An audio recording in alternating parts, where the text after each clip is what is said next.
I want to tell you why I think the second generation Toyota Tundra is going to be the Land Cruiser LC 100 series and LC 80 series of the future.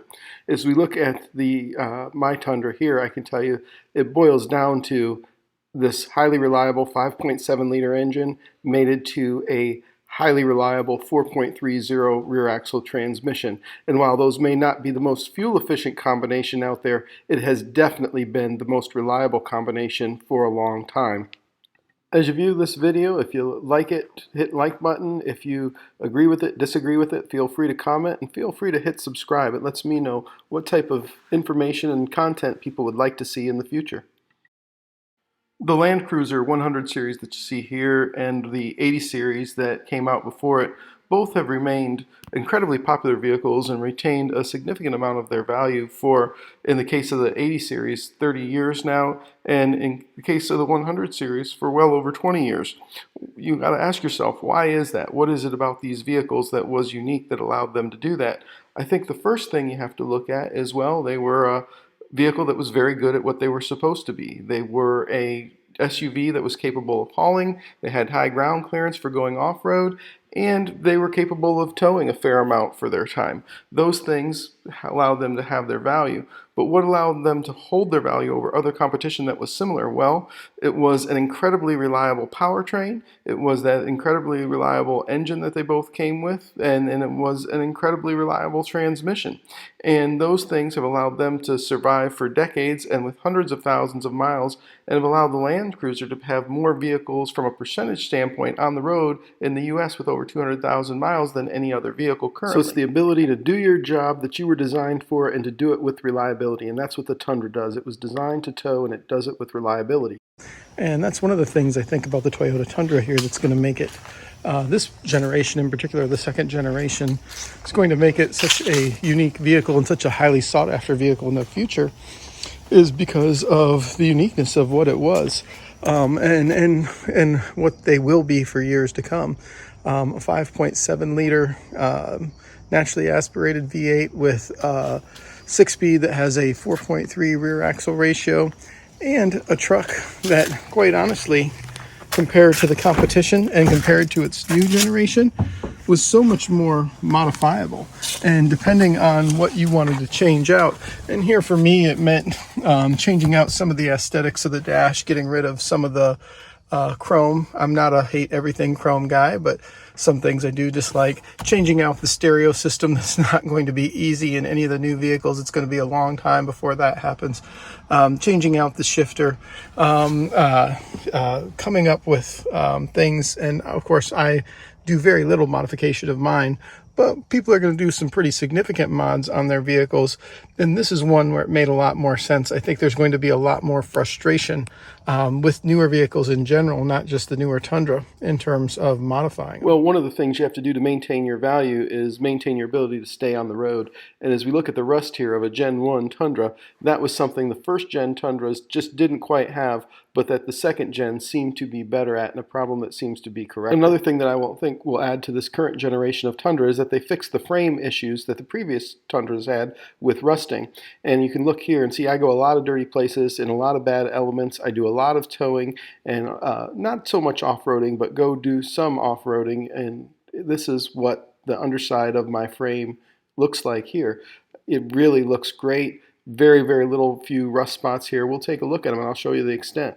What you see caked on there.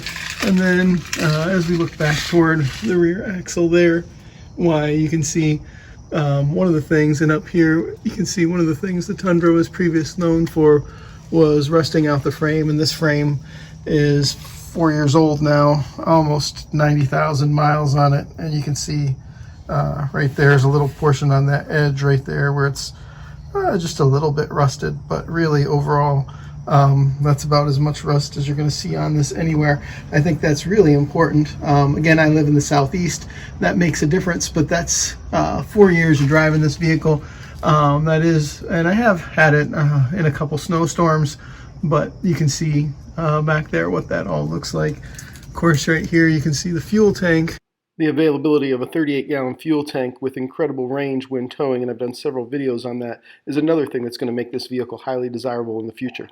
Well, let's take a look at one of the reasons we talked about why the Tundra is so darn good. Let's take a look after I've changed my differential fluid and let it go too long. I went almost 60,000 miles between changes, and I tow a lot. So let's take a look here. We can see I am at 86,906 miles on my Tundra. I've been a little bit neglectful. I'm going to explain why to you, but this is the drain plug out of the pan for my rear differential. I'm about to change my rear diff oil, and if you look at that, you can see for something I haven't cleaned up yet and looking for any magnetic particles, any shavings, that thing is pretty darn clear. The reason I'm pointing this out is when this got changed at 30,000 miles, I inspected it. There was almost nothing. Theoretically, when you tow, you're supposed to change it every 30,000. I decided to let it go. It's been almost 60,000 miles since I last changed it, and there's essentially nothing built up there. That's significant because I spend a good portion of my time towing across country, usually 5,000 to 6,000 miles, a handful of times a year, which amounts to about 15,000 of the roughly 25,000 miles I put on my truck annually. And since I'm spending that much time towing and I'm seeing that little problem with it, I was willing to let it go a little extra. And I can see that, while I should be maintaining my maintenance at the appropriate schedule, why this tells me there was really little reason to do that. So now that we've cleaned this up a bit and we're just waiting for the final drips from our rear differential pan to finish, I'm going to tell you why I'm showing you this. I'm showing you this because it gives me confidence that Toyota has made a fantastic, a superior product with this 4.3 liter made into the 5.7. Now I do have concerns about this new 3.31 transmission. I have no doubt it's going to be a great transmission, but it's not going to quite function like... So this is the other reason that I think this Tundra, this second generation Tundra, is going to be the Land Cruiser of the future from a desirability standpoint. You can hear it right there. And let's go out here and let's take a look. And if we walk over here, we can see that we have this 5.7 liter V8 engine right here. This engine has been called bulletproof. I don't know that I would call it bulletproof, but I would say it's the most reliable on the market. If you look down here, it's had cam tower leaks, not mine, but that's something that it's been known for. I've been fortunate to not have that problem, but overall, there's been nothing that's come close to the capability of what this engine right here can do. And that's the reason I think in the future we're going to see them with hundreds of thousands, if not millions of miles on them 30 years from now, still on the road, and people still paying a premium to get them and trying to find them.